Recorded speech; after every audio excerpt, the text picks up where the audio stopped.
오늘 우리가 함께 볼 말씀은 마가복음 11장 1절로 11절까지 말씀입니다. 마가복음 11장 1절부터 11절까지 말씀 제가 봉독해 드리도록 하겠습니다.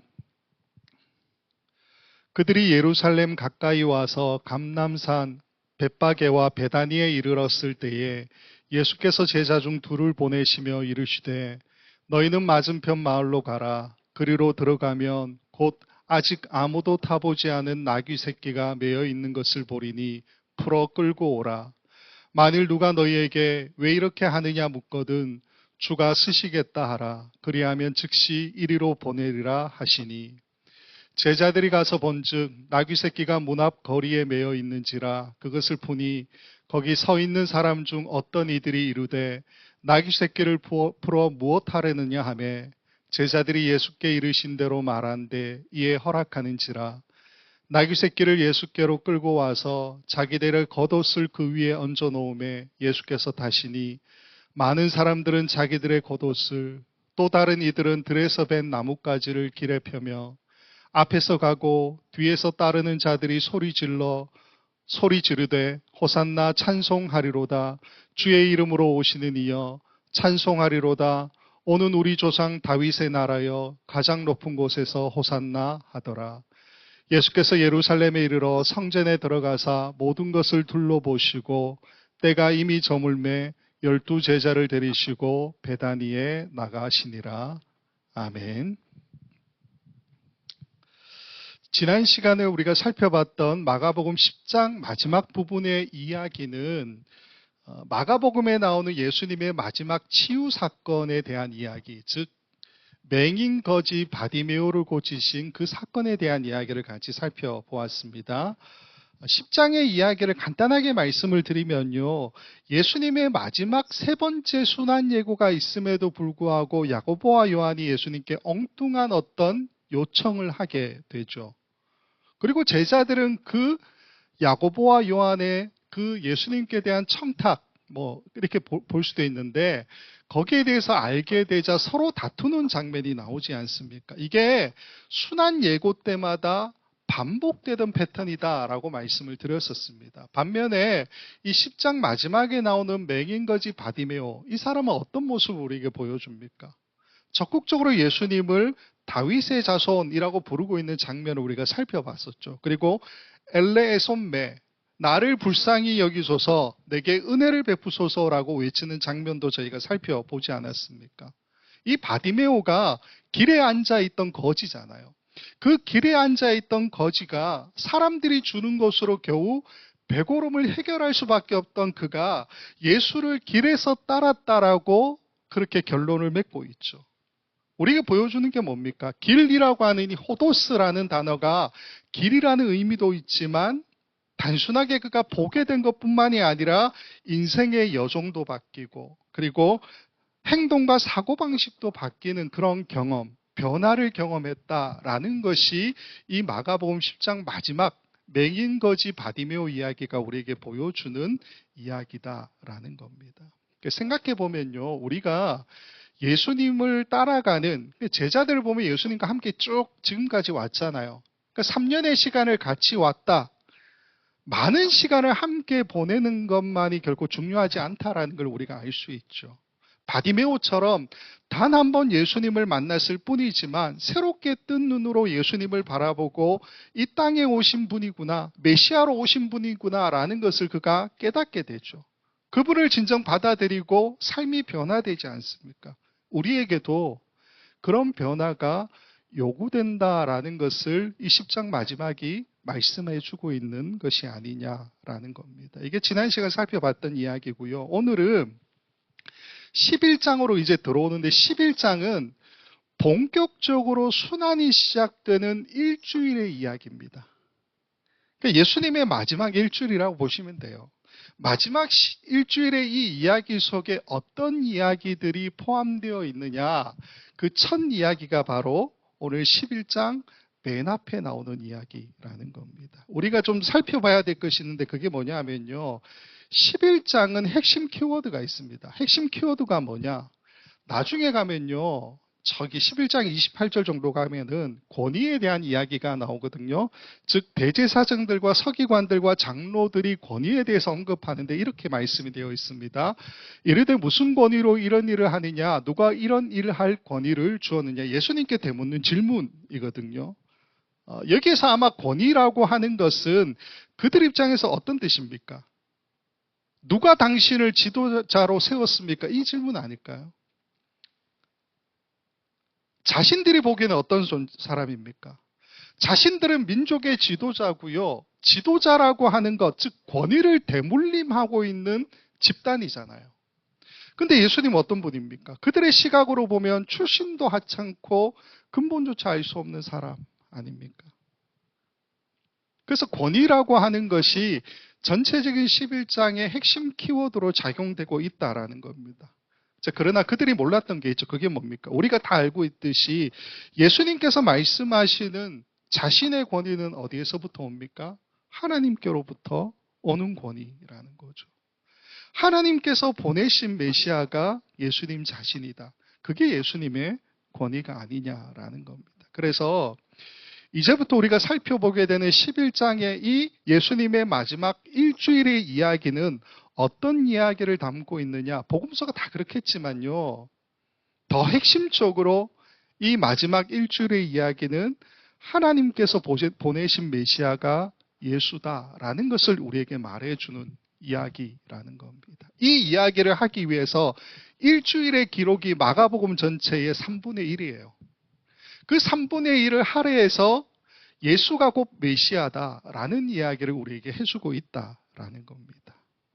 자, 그럼 이제 본문으로 좀 들어가서 첫 이야기가 어떻게 시작되느냐. 마가복음 11장 1절부터 3절까지 이렇게 시작됩니다. 그들이 예루살렘에 가까이 와서 감람산 벳바게와 베다니에 이르렀을 때에 예수께서 제자 중 둘을 보내시며 이르시되 너희는 맞은편 마을로 가라. 그리로 들어가면 곧 아직 아무도 타보지 않은 나귀 새끼가 매어 있는 것을 보리니 풀어 끌고 오라. 만일 누가 너희에게 왜 이렇게 하느냐 묻거든 주가 쓰시겠다 하라. 그리하면 즉시 이리로 보내리라 하시니. 자, 우선 말씀을 좀 보면요. 맨 앞에 일단 장소부터 언급되어 있는 것을 보게 되죠. 예루살렘 가까이 와서 감람산 벳바게와 베다니에 이르렀을 때에 이렇게 이야기하고 있지 않습니까? 조금 풀어서 말씀을 드리면 예수님의 일행이 예루살렘 가까이 왔을 때에 감람산, 올리브산이에요. 올리브산 근처 벳바게와 베다니에 이르렀을 때에 예수님께서 맞은편 마을로 제자들을 보내셨다. 왜요? 나귀 새끼 끌고 오라고. 그 이야기죠. 그래서 이 말씀을 잘 보시면요. 1절에 감람산이라고 하는 것이 제자들을 보내는 출발점이라는 것을 알게 되죠. 예수님 거기에서 제자들을 보내셨다라는 것 아니겠습니까? 이 감람산이 언급된 부분이 있습니다. 구약성경에 스가랴서 14장에 보면 이렇게 나옵니다. 스가랴 14장 4절 그날에 그의 발이 예루살렘 앞 곧 동쪽 감람산에 서실 것이요 감람산은 그 한가운데가 동서로 갈라져 매우 큰 골짜기가 되어서 산 절반은 북으로 절반은 남으로 옮기고. 자, 여기 말씀을 좀 보여주시면요. 맨 앞에 그날에 이렇게 되어 있죠. 14장 1절에 보면 여호와의 날 이렇게 설명하고 있기 때문에 그날은 여호와의 날을 의미합니다. 여호와의 날에 그의 발이 이렇게 이야기하는데 여기 그의 발은 3절에 또 주어가 여호와로 되어 있기 때문에 풀어서 말씀을 드리면 이렇게 되죠. 여호와의 날에 여호와의 발이 예루살렘 앞 곧 동쪽 감람산에 서실 것이요. 이렇게 말해주고 있는 말씀이라는 겁니다. 그러니까 쉽게 말씀을 드리면요. 어떤 이야기냐. 스가랴서 14장 1절의 이 말씀이 지금 마가복음 11장에서는 출발지인 감람산에 예수님께서 계시고 제자들을 보내시는 모습으로 성취가 되고 있다라는 거예요. 여기 감람산이라고 하는 것을 우리가 어떻게 이해할 수 있습니까? 여호와 하나님께서 여호와의 날에 서시는 곳이잖아요. 여호와의 날에 여호와 하나님께서 서시는 곳, 예수님께서 지금 그곳에 서 계신다. 다른 말로 이걸 해석하면 뭡니까? 어려운 말로 신현현이죠. 그 이야기를 해주고 있는 이야기라는 거예요. 이건 좀 요 정도로만 보고 자, 넘어갑시다. 그 다음에 어떤 이야기가 나오느냐. 예루살렘으로 잘 가시다가 갑자기 멈추어 서셔서는 뜬금없이 두 제자에게 맞은편 마을로 가서 나귀 새끼가 메어 있는데 그 끌고 와 이렇게 명하시고 있죠. 혹시 누가 너희에게 왜 이렇게 하느냐라고 물으면 주님 쓰실 거야 라고 이야기하면 보내줄 거야. 그 말씀을 해주고 계시다라는 겁니다. 근데 이 말씀 역시 스가랴서 9장 9절의 말씀과 연관이 있습니다. 스가랴서 9장 9절 시온에 따라 크게 기뻐할지어다 예루살렘에 따라 즐거이 부를지어다 보라 내 왕이 내게 임하시나니 그는 공의로우시며 구원을 베푸시며 겸손하여서 나귀를 타시나니 나귀의 작은 것 곧 나귀 새끼니라.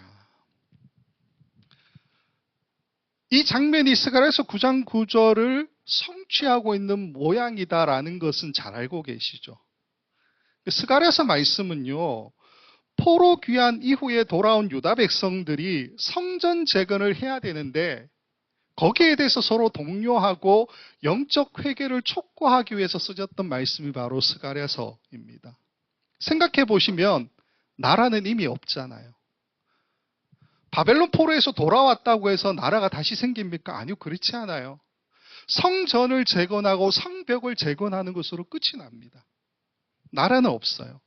그럼에도 돌아온 유다 백성들은 막막한 현실을 살아내야 하지 않습니까? 이 스가랴서는 그래서 이 말씀 안에 메시아에 대한 소망을 암시하는 말씀들을 담아내고 있다라는 겁니다. 무슨 말이냐면 지금 그들이 살아가야 되는 현실의 삶은 너무나 막막하지만 그럼에도 메시아에 대한 소망을 가지고 현실을 이겨내며 살아야 한다라는 것으로 써진 말씀이 바로 스가랴서라는 겁니다. 그 중에 메시아를 이야기하는 대표적인 말씀이 스가랴서 6장 12절과 방금 우리가 봤던 스가랴서 9장 9절 말씀이에요. 6장 12절에 이렇게 되어 있습니다. 만군의 여호와께서 이같이 말씀하시되 보라 싹이라 이름하는 사람이 자기 곳에서 돋아나서 여호와의 전을 건축하리라. 말씀을 드렸잖아요. 성전 재건을 독려하기 위해서 써진 말씀이라고요. 무슨 말이냐면요. 지금 마가복음에 나귀 새끼를 찾아와라고 예수님께서 제자들을 보내시죠. 이 장면은 스가랴서 6장에 나오는 그 싹이라 이름하는 사람, 그게 누굴까요? 그게 메시아예요. 그 메시아가 스가랴서 9장에 있는 말씀처럼 나귀의 작은 것, 즉 나귀 새끼를 타고 예루살렘에 입성하실 것이다 라고 말씀하고 있는 장면이잖아요. 근데 이게 예수님에게서 성취가 되더라라는 겁니다. 이걸 위해서 두 제자를 보내서 나귀 새끼를 끌고 오라고 말씀하셨고요. 이 다음 장면이 뭡니까? 나귀 새끼를 타고 예루살렘에 입성하시는 장면이라는 거죠. 그러니까 마가복음은요. 이걸 전체적인 상황을 설명해서 보여줍니다.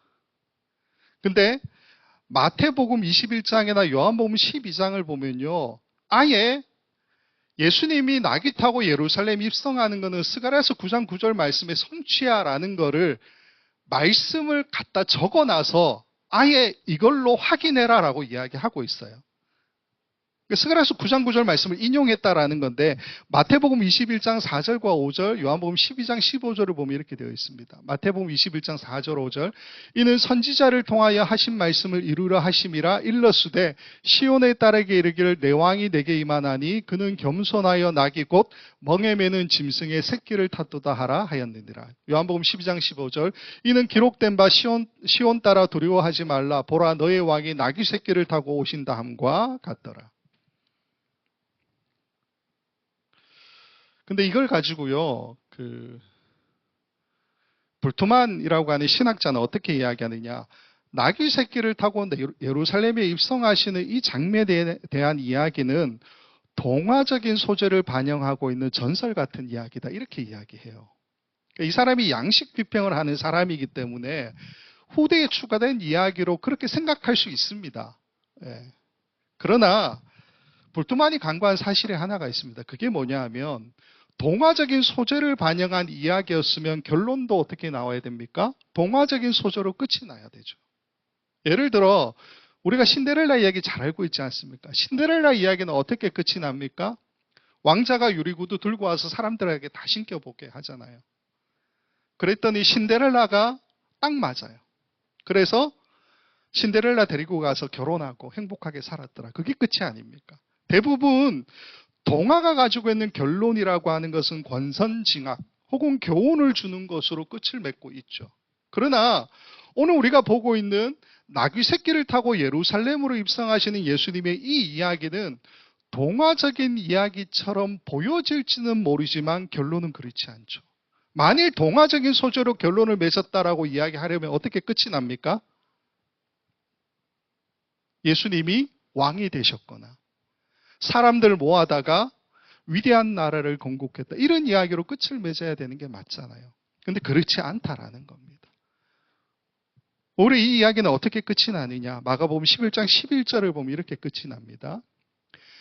예수께서 예루살렘에 이르러 성전에 들어가사 모든 것을 둘러보시고 때가 이미 저물매 12제자를 들이시고 베다니에 나가시니라. 성전에 들어가셔서 모든 것을 둘러보셨대요. 그리고 해가 저물어 가니까 제자들 데리시고 다시 베다니로 돌아가셨다. 결론이 굉장히 허무하게 끝이 나죠. 그래서 불투만이 주장하는 것처럼 이 이야기가 동화적인 소재를 반영한 전설이냐? 그게 아니다라는 주장이 훨씬 더 우리에게는 맞는 걸로 들리죠. 이것보다 예수님의 예루살렘 입성 이야기는 어떤 유형의 이야기하고 닮았느냐 하면요. 데이비드 캐치폴이라는 영국 신학자가 있습니다. 이 사람 주로 하는 일이 뭐냐면 유대의 여러 사료들과 복음서를 비교해서 예수님의 순환과 종말에 대한 이야기를 좀 파헤치는 데에 자기의 이제 어떤 헌신을 했던 사람입니다. 그런 신학자인데 그가 이 예루살렘 입성 이야기를 어떻게 이야기하느냐. 주전 2세기의 기록인 요세푸스의 유대 고대사나 주 1, 2세기 기록인 마카베오 1서, 2서에 나오는 어떤 이야기들을 보게 되면 그 이야기들하고 예수님의 예루살렘 입성 이야기가 비슷하다라는 거예요. 유대 고대사나 마카베오 1, 2서에 어떤 이야기가 나오느냐. 위대한 인물들의 입성 이야기가 나와요. 예루살렘 입성 이야기. 예를 들어서 유대 고대사를 보게 되면요. 알렉산더가 엄중한 경호 속에서 사람들의 환영을 받으며 예루살렘에 들어갔고 그리고 이후 제의에 참여했다라는 기록이 있습니다. 마카베오 1서하고 유대 고대사에 동일하게 나오는 마카베오의 이야기가 있는데요. 유다 마카베오의 이야기는 어떻게 되느냐. 그가 전장에서 돌아와 노래와 잔치 속에서 예루살렘에 입성하는데 이후 제의에 참여하여 희생제사를 드렸다. 이렇게 기록하고 있습니다. 이것 말고도요. 마카베오 1, 2서나 유다 고대서 이 모든 것을 다 보면요. 12개 정도의 위대한 인물의 예루살렘성 입성에 대한 이야기가 나와 있다라는 거예요. 근데 대부분 동일한 패턴을 가지고 있는 이야기로 그려지고 있더라라는 거예요. 오늘 본문의 예수님의 모습도 마찬가지입니다. 나귀 새끼를 타고 입성하시는 예수님, 이 이야기도 위대한 인물이 가지고 있었던 그 고정된 어떤 입성 패턴들을 그대로 따라가더라라는 거예요. 많은 사람들의 환영 속에서 예루살렘에 입성하시고 이후에 성전에 들어가시죠. 성전에 들어가셔서 뭐 하셨겠습니까? 당연히 제사를 드리지 않았겠습니까? 원래요, 예루살렘 성은 일반 순례자들은 나귀를 타고 성에 입성하지 않습니다. 윌리엄 레인이라고 하는 신학자가 뭐라고 이야기하냐면 이분이 마가복음을 썼는데 마가복음 주석을 썼는데요. 순례자들이 나귀를 타고 예루살렘에 들어가는 것은 관례가 아니었다. 순례의 최종 단계는 일반적으로 도보로 들어가는 것으로 끝났다. 이렇게 이야기하고 있습니다. 그러니까 예수님께서 나귀를 타고 예루살렘에 입성하는 것은 굉장히 이례적인 상황이다라는 거예요. 근데 그 이례적인 상황은 주로 어떤 사람들에게서 나오는 모습입니까? 위대한 인물들. 그런 사람들이 입성할 때나 나오는 모습이었다라는 거예요. 그래서 예수님 역시 같은 패턴으로 이야기되어 있기 때문에 나귀 새끼를 타고 예루살렘에 입성하시는 예수님은 어떤 분이라고요? 위대한 분. 그렇게 해석될 수 있다라는 거예요. 정리해보면요. 예수님께서 예루살렘에 입성하시는 이 장면은 불투만이 주장하는 것처럼 동화적인 소재를 가지고 있는 전설은 분명히 아니다라는 겁니다. 데이비드 캐치폴이 이야기하는 것처럼 마카베오 1, 2서나 유다 고대사에 기록되어 있는 위대한 인물들의 입성 장면과 예수님의 입성 장면은 동일한 패턴을 가지고 있다라는 거죠. 나귀 새끼를 타고 입성하시는 예수님. 예수님 역시 위대한 인물로 입성하고 계시는 모습이다라는 것을 우리에게 보여주더라라는 겁니다. 이걸 좀 기억해 주시고요. 자, 그러면 본문 안에 예수님이 어떤 환영을 받으면서 예루살렘에 입성하시느냐? 마가복음 11장 7절부터 10절까지 이렇게 되어 있습니다. 나귀 새끼를 예수께로 끌고 와서 자기들의 겉옷을 그 위에 얹어 놓으며 예수께서 타시니 많은 사람들은 자기들의 겉옷을 또 다른 이들은 들에서 벤 나뭇가지를 길에 펴며 앞에서 가고 뒤에서 따르는 자들이 소리 지르되 호산나 찬송하리로다 주의 이름으로 오시는 이여 찬송하리로다 오는 우리 조상 다윗의 나라여 가장 높은 곳에서 호산나 하더라. 일단 우리 눈에 좀 주목해야 봐야 하는 것은 사람들이 외치는 구호입니다. 9절과 10절인데 9절을 보면 호산나 찬송하리로다 주의 이름으로 오시는 이여 이렇게 외치죠. 10절에 보면 찬송하리로다 오는 우리 조상 다윗의 나라여 가장 높은 곳에서 호산나 이렇게 외칩니다. 자, 우선은 9절과 10절 모두 외치는 그 말을 보면요. 맨 앞에 뭐가 있습니까? 찬송하리로다. 율로게오라고 하는 단어입니다. 예전에 제가 말씀을 드렸지만 이 찬송하리로다라고 하는 이 표현은 시편에 주로 나오는 표현이죠. 하나님께 주로 사용되는 표현인데 지금 예수님께 쓰이고 있다라는 거예요. 이렇게만 좀 보시고 호산나 역시 두 번 나오지 않습니까? 호산나 잘 알죠? 어떤 뜻입니까? 우리를 구원하소서. 이제 구원하소서. 이런 뜻이잖아요. 원래 호시아나라고 하는 히브리어를 음역한 겁니다. 그러니까 소리만 그대로 옮겨 적은 것이 바로 호산나예요. 호산나는 헬라식 표현이니까. 호시아나라고 하는 히브리어를 헬라식으로 표현한 것이 호산나라는 거예요.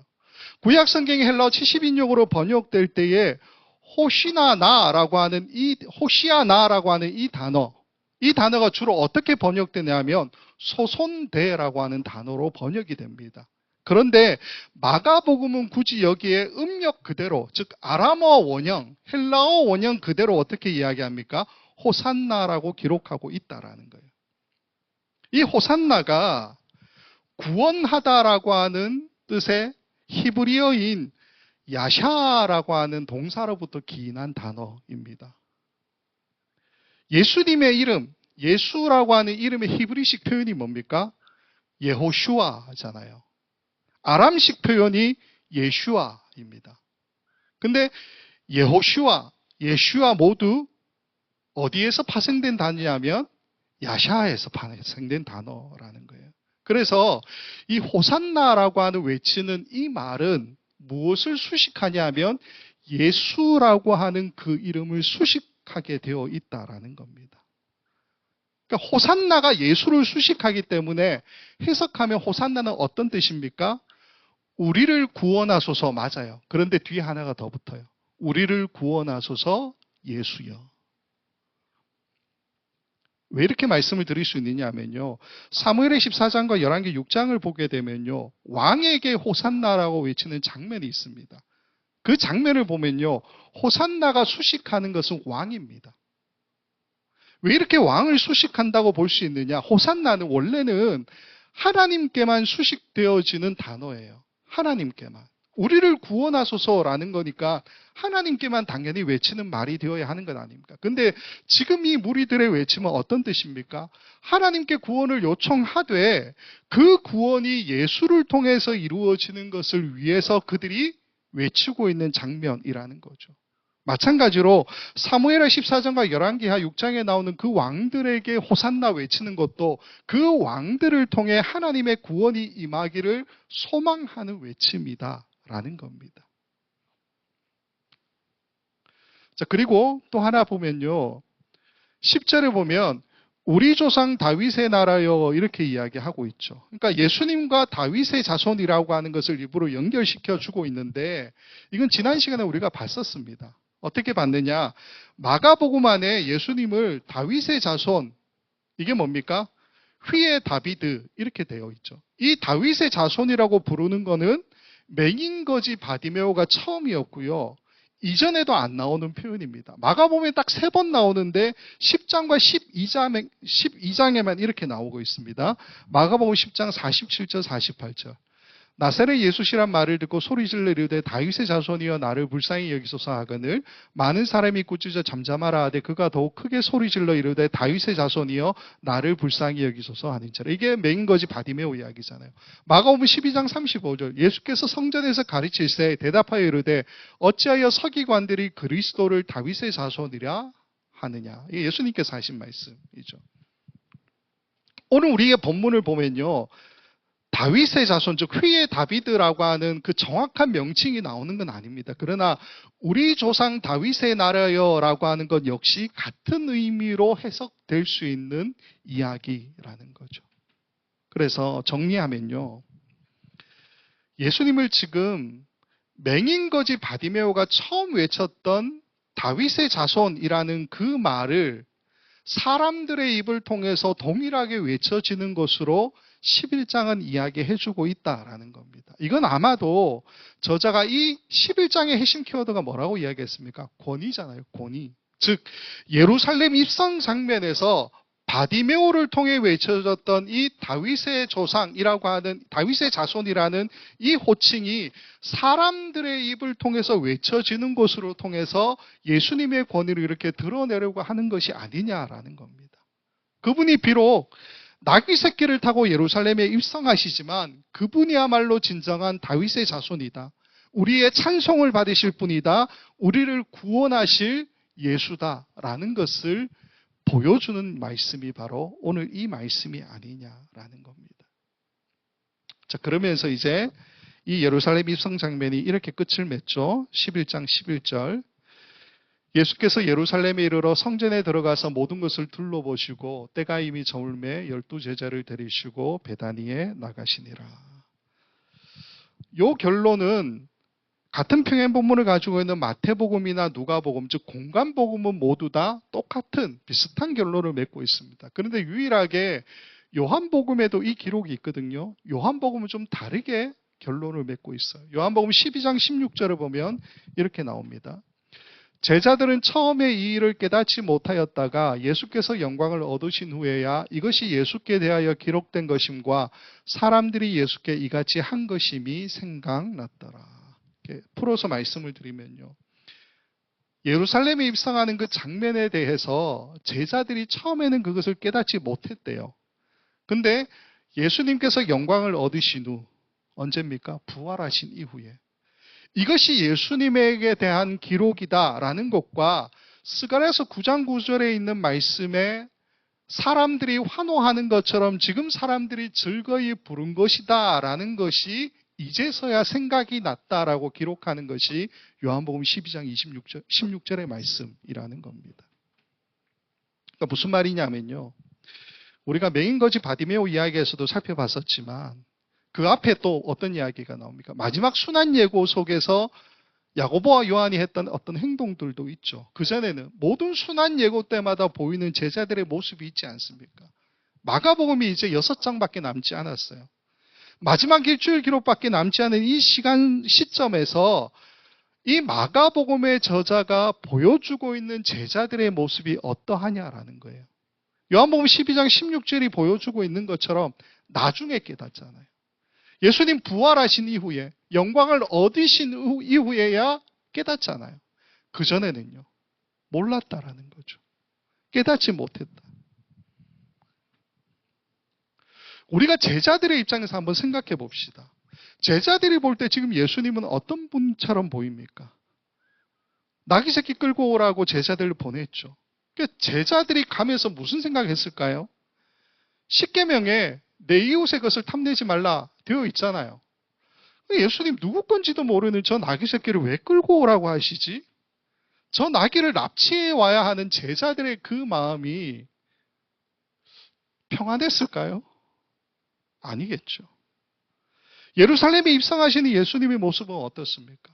많은 사람들이 환영하고 그 환영하는 속에서 입성하시는 예수님은 우리가 해석한 것처럼 마카베오 1서 2서나 요세푸스의 유대 고대사에 나오는 그 위대한 인물들의 입성 장면처럼 예수님이 입성하신다라고 하는 것은 우리의 해석이잖아요. 나중에 해석이라는 거예요. 지금 예수님의 모습은 그렇지 않죠. 제자들 눈에는.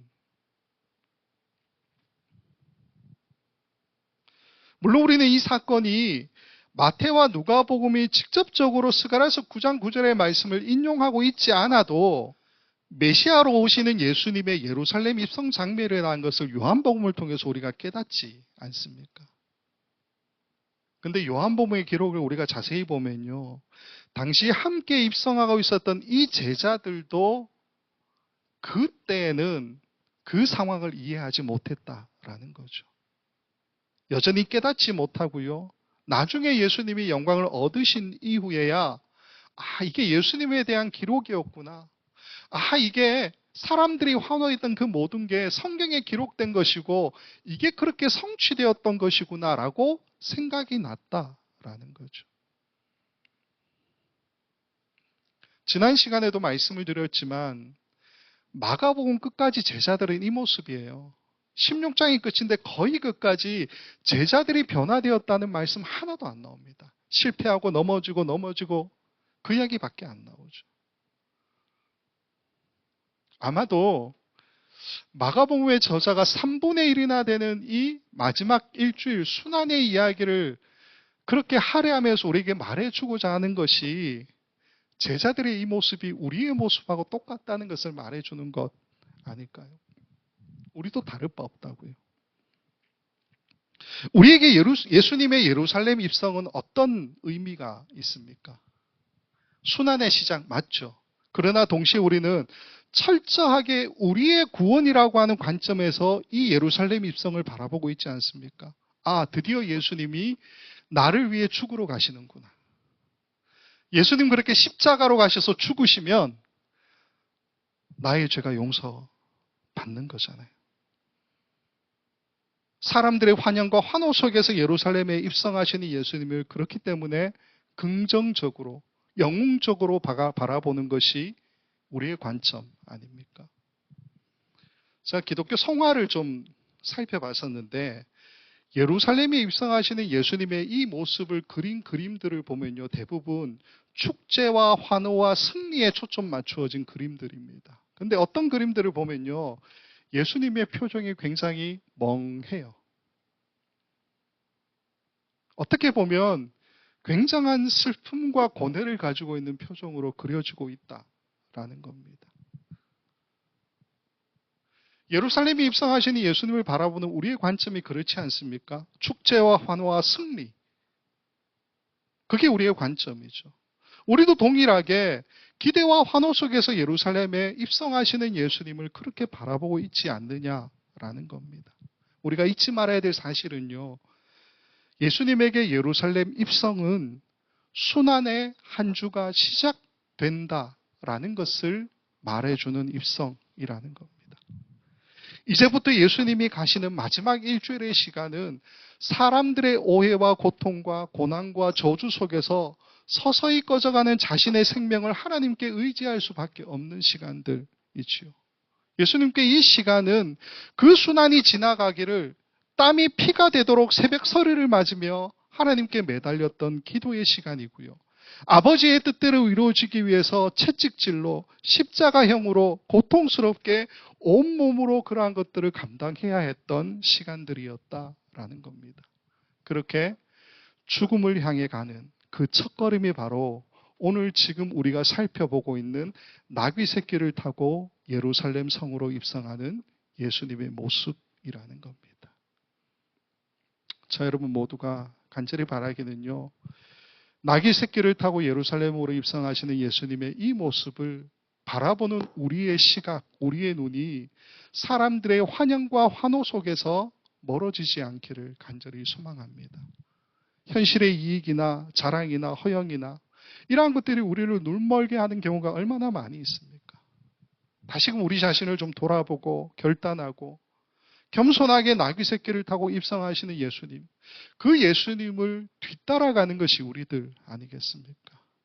예수님과 함께 그 뒤를 따라가면서 조용히 우리도 예수님의 순환에 함께 참여하는 순례자로 지금 예루살렘 성에 입성하고 있다라는 것을 생각하시며 2026년이 시작되었잖아요. 이 한 해도 그렇게 예수님 따라가는 저 여러분 모두가 될 수 있기를 주님의 이름으로 간절히 축원을 드립니다. 기도하겠습니다. 예루살렘의 나귀 새끼를 타고 입성하시는 예수님, 순환을 향해 가는 당신의 겸손한 입성을 우리는 환호와 환영 속에서 현실의 이익과 자랑과 허영으로 바라보고 있었음을 이 시간 고백합니다. 제자들처럼 여전히 눈멀고 깨닫지 못하고 있는 저희들을 붙들어 주시옵소서. 주님의 입성은 본격적인 순환의 한 주간이 시작되는 사인이었음을 다시금 깨닫게 하여 주시옵소서. 이 사실을 우리 마음에 새기며 우리도 조용히 예수님의 뒤를 따라 순환에 참여하는 순례자로 살게 하여 주시옵소서.